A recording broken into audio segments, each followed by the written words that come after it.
Perception di sini Phoenix akan membahas tambahan lengkap dari spoiler terbaru untuk chapter 1048.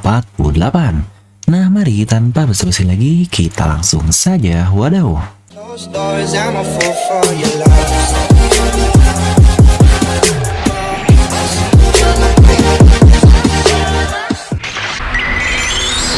Nah, seperti biasa, sebelum lanjut review ini jangan lupa untuk subscribe dan juga nyalakan bel notifikasinya ya, karena kalian tidak akan tertinggal informasi menarik seputar One Piece hanya di channel Devil No Mi.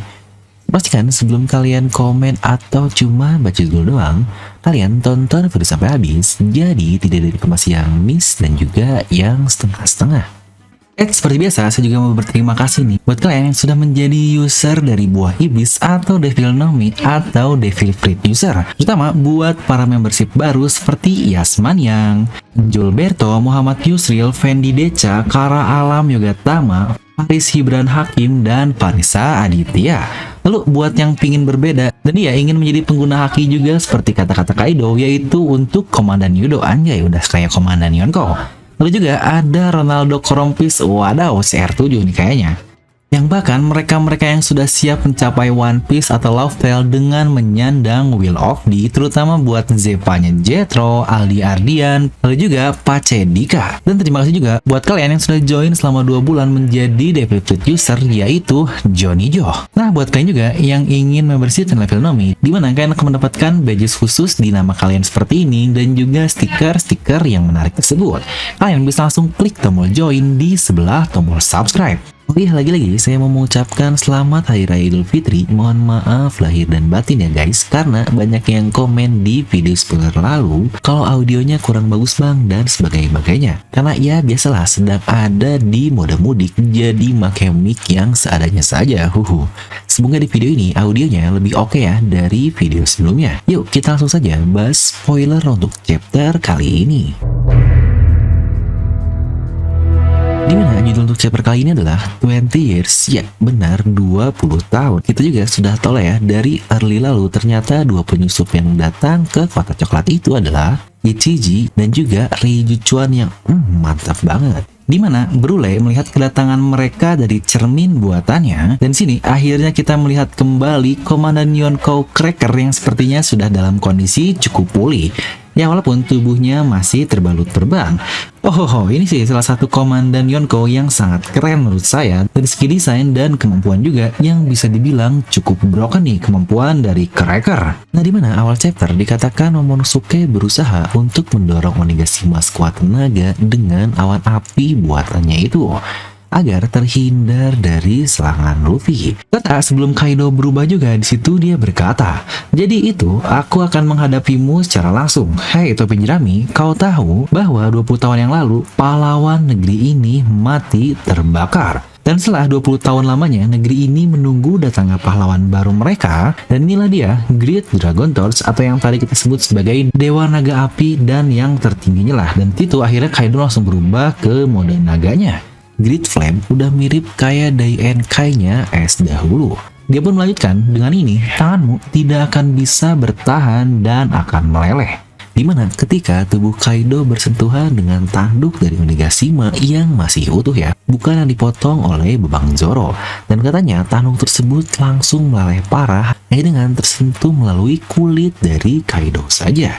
Ini gila banget sih, bahkan Kaido dia bisa bikin mode lain dari Zoannya doang yang bukan mode hybrid. Dan Luffy pun menjawabnya, "Kakek telah mengajariku cara tanpa menyentuhmu.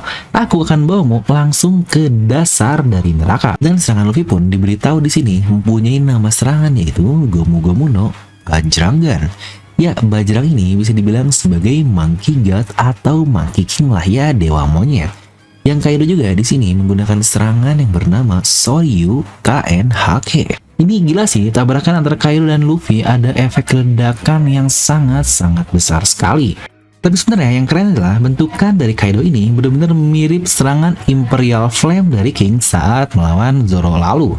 Dan Kaido dia menggunakannya yang bernama Great Flame. Waduh, Imperial dan Great Level of Flame dipakai oleh kedua orang ini. Bahkan bentuknya pun cukup serupa. Jika ini benar-benar serangan terakhir Kaido, lagi-lagi Oda membuat paralel antara Luffy dan Zoro ya seperti biasa. Yang dari sini dikatakan panel langsung berpindah ke keadaan di dalam kastil. Para samurai yang ingin agar Kaido kalah karena ya seperti yang sebelumnya kita lihat juga, mereka lebih baik mati agar keluarganya bisa hidup aman. Dan Kawamatsu mengingat apa yang terjadi kepada eksekusi Oden 20 tahun yang lalu. Lalu di mana hampir keseluruhan dari chapter ini hanyalah terfokus di flashback mengenai apa yang terjadi selama 20 tahun saja, yang tepat menjadi judul dari chapter kali ini. Yang ternyata pada saat itulah seluruh daimyo dari Wano Kuni bergabung bersama untuk melawan Kaido dan Orochi. Dimana kita melihat bayangan dari seluruh daimyo di Wano Kuni. Tono Yasula atau Shimotsuki Yasui, dia juga bersama 3 samurai yang lain yang bersama Yamato di gua tersebut. Yang sebelumnya Kaido sebut sebagai Daikengou atau The Greatest Swordsman, di mana Shimotsuki Orochimaru pun ada di sana. Dikatakan mereka berempat pun kalah melawan Kaido seperti yang kita tahu. Sepertinya untuk kasus ini Yasu berhasil kabur ya dari pertempuran tersebut dan hidup seperti yang kita lihat. Dimana ketiga daimyo yang lainnya akhirnya dipenjara di gua yang akhirnya mereka toh memaksa juga untuk melawan Kaido dan katanya sudah mati. Yang berarti timelinenya di sini tepat diambil 20 tahun yang lalu ketika habis kematian dari Oden. Dan disitu sepertinya Kaido langsung mendengar jika Oden punya anak, makanya dia langsung terbang ke kastil Oden dan dia bertemu anaknya Momonosuke. Yang disitu Kaido sangat kesal sekali karena Oden mempunyai anak yang sangat-sangat tidak berguna seperti Momonosuke, yang kita juga tahu lah sekarang dia ini tidak berguna. Dimana kita langsung berpindah lagi ke keadaan saat ini. Orochi di sini masih terbakar akibat api buatan Kanjuro sebelumnya, dan dia mau membawa Komurasaki agar mereka terbakar bersama. Tapi akhirnya seseorang yang sudah paling jelas lah diprediksikan oleh kita semua datang, yaitu Kyoshiro aka Denjiro. Dia langsung datang memotong kepala dari Orochi ini. Yang ternyata gila nih, momen Denjiro tolong hero ini jauh lebih epic daripada yang dikatakan di spoiler seperti biasa. Dia motong kepala Orochi dengan efek belakang lah ala-ala Ultraman gitu. Dan dia langsung memeluk dan menolong Hiyori. Wah, ini sih cool parah. Denjiro salah satu skabar paling favorit yang emang gila sih, keren banget. Tapi ya macam-macam ya, dia meluk Hiyori minta diadu lagi nih sama Babang Joro. Yang kita pula langsung diperlihatkan keadaan di Wano Kuni saat warga Wano Kuni menerbangkan lentera untuk menyampaikan impiannya ke langit tersebut. Di sini pula kita diperlihatkan ada beberapa impian dari warga Wano Kuni, seperti contohnya semoga Orochi menghilang atau saya ingin pergi dari neraka ini. Yang di akhir chapter ditutup dengan Luffy dan Kaido yang siap-siap beradu kedua serangan mereka.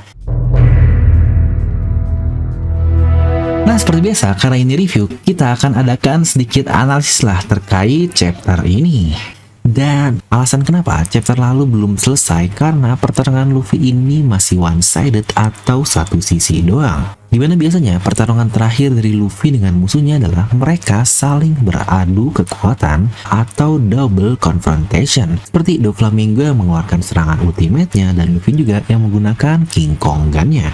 Atau yang paling jelas sekali ketika Luffy versus Katakuri. Dimana bahkan akhirnya pas juga ditutup di ujung chapter yang kita masih belum tahu akhirnya apa sampai di chapter setelahnya. Dan sekarang pula sama ditutup dengan hal tersebut Luffy dan Kaido, dan itulah ending dari chapter ini. Yang keren sih, Oda 2 kali nunjukin sisi magma dari hal yang luar biasa. Serangan King kepada Zoro lalu lah, dan sekarang serangan Kaido kepada Luffy. Ini seakan-akan mengatakan bahwa magma adalah hal tertinggi untuk dapat mengalahkan dan menghancurkan musuh. Tepat seperti yang apa Oda katakan dari buah iblis milik Sakazuki aka Asuinu di Free Breaker-nya. Bahwa Akainu ini mempunyai kemampuan penghancur paling hebat dari buah iblis yang lain, bahkan disebutnya sebagai the strongest. Padahal waktu itu sudah ada Sengoku, Shirohige, Yami-Yami, dan buah iblis yang lain. Tapi tetap Oda menyebutnya Akainu sebagai yang the strongest-nya. Ya wajar lah, dia bisa dibilang sebagai villain Luffy juga.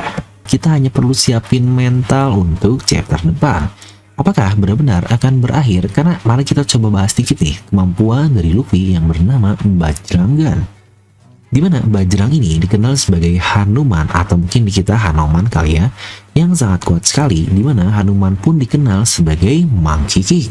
Dan bajrang ini dikenal dapat memakan matahari layaknya buah-buahan, bahkan matahari pun atau sun takut kepadanya. Bajrang sangat kuat sekali, di mana dia dapat mengalahkan Garuda dalam pertarungan. Yang Garuda sendiri pun dikenal kuat banget karena hentakan sayapnya dapat menghancurkan seluruh dunia. Garuda, apa mungkin kalian ingat sesuatu? Bukan lambang negeri kita, karena itu sudah jelas. Melainkan ini adalah Vinsmoke Judge atau Germa dengan lambang Garudanya. Dikatakan juga bajrang dapat mengangkat Everest dengan satu tangan, tidak terkalahkan, dia pula katanya abadi. Hanya menyebut namanya saja udah membuat semua hal kabur seperti hantu, roh jahat, iblis, bahkan nama Asura pun disebut di sini. Hanuman pula dia dapat menyembuhkan segala penyakit dan kesedihan yang ada. Dimana di satu sisi Kaido dengan Soryu KNHK-nya adalah varian terbaru yang mungkin tertinggi dari Raimei Hake. Apakah ini akan menjadi akhir dari duel mereka? Karena saya cukup penasaran sih, apa mungkin itu mode tertinggi dari Kaido? Yang berarti mungkin saja mode Zoan bisa menjadi mode ultimate dari pengguna buah iblis Zoan. Lalu untuk kasus Orochi pun ini sangat unik sih, jika udah membuat mati satu karakternya dengan kepala langsung terputus dan ya auto death. Bahkan matiin karakter dengan cara biasa aja, Oda ini udah susah banget. Di sini Orochi matinya sangat parah. Lagi-lagi karena ini review juga, saya akan memberikan beberapa pendapat saya terkait apa yang terjadi di chapter ini. Sebenarnya chapter ini jauh lebih keren daripada apa yang dikatakan dari spoiler kemarin. Atau sejujurnya bisa saya bilang ini chapter yang cukup padat banget nih isinya. Walaupun gak banyak informasi berharga yang kita dapatkan di sini, tapi setidaknya per panel-panelnya memberikan informasi yang cukup banyak dalam timeline waktu yang cukup lebar juga nih gapnya. Mulai dari perubahan Kaido lah, lalu pindah ke kastil dengan flashback juga dan para daimyo yang diperlihatkan. Lalu juga yang paling keren sih tetap halaman terakhir ini, saat Denjiro dia memotong kepala dari Orochi. Ini benar-benar cool parah nih sambil meluk Hiyori dengan muka yang sangat serius. Terlihat bagaimana dia berdedikasi kepada tuannya dan menyelamatkan anaknya yang sudah bersamanya kurang lebih selama 13 tahun lamanya di Yakuza dengan nama Komurasaki tersebut. Plus masih ada hal janggal juga sebenarnya menurut saya, jika Luffy menang sekarang banget nih setelah beradu, ya benar mungkin beberapa dari kalian akan cukup menyadarinya. Saat ini langit masih gelap gulita alias belum terlihat hilal datangnya matahari atau fajar atau dawn. Agar timeline sangat pas sekali dengan kekalahan Kaido plus Orochi, dimana itu juga saat datangnya fajar untuk negeri Wano Kuni dan dunia. Jadi overall ini chapter dengan pace yang kurang menggebu-gebu tapi well design banget nih untuk keseluruhannya. Jadi akan saya beri nilai 8,8 dari skala 10. Dan yang terpenting adalah minggu depan tidak libur. Jadi kita bakal langsung dapat nih hasil akhir mereka seperti apa. Dan bisa langsung tuliskan pendapat kalian di kolom komentar di bawah ya. Dan lagi-lagi buat kalian yang ingin cuan, terutama buat kalian yang tertarik di dunia kripto, dimana jika kalian ingin cuan dan untung seperti ini, yang bahkan masih cukup kecil nih, 300-500%, bahkan bisa sampai puluhan ribu persen, yaitu jelaslah dari kripto. Nah buat kalian yang ingin punya akunnya dan ingin mendapatkan komisi dari saya juga, jadi kita bagi-bagi komisi lah, atau win-win solution banget, mendapatkan komisi, kalian juga mendapatkan komisi. Ini benar-benar sesuatu yang saling menguntungkan. Kalian bisa menggunakan kode referral yang ada di sini, atau kalian bisa langsung klik link di deskripsi video ya, dimana ini menggunakan exchange yang bernama Binance dan ini sudah terkonfirmasi di seluruh dunia atau termasuk exchange yang terbaik lah. Atau jika kalian lebih tertarik kepada saham dan mungkin bosan dengan beli Unilever, Telkom yang Indonesia lagi, mungkin kalian pengen beli Tesla atau mungkin Apple, Google, Microsoft yang lain-lain, kalian juga bisa menggunakan link di deskripsi tersebut untuk membuka broker saham yang bisa membeli saham dari luar negeri. Tentu saja kalian akan mendapatkan gratis saham dan gratis dolar di dalamnya jika menggunakan link yang saya simpan di deskripsi di bawah ya. Intinya tahun baru harus cuan baru dong anjay. Dan seperti biasa, semoga kalian terhibur dengan video ini. Like aja kalau kalian suka, dislike aja kalau suka, jangan lupa untuk subscribe dan juga share video teman kalian. Gue The Venom pamit and I'll see you guys next time.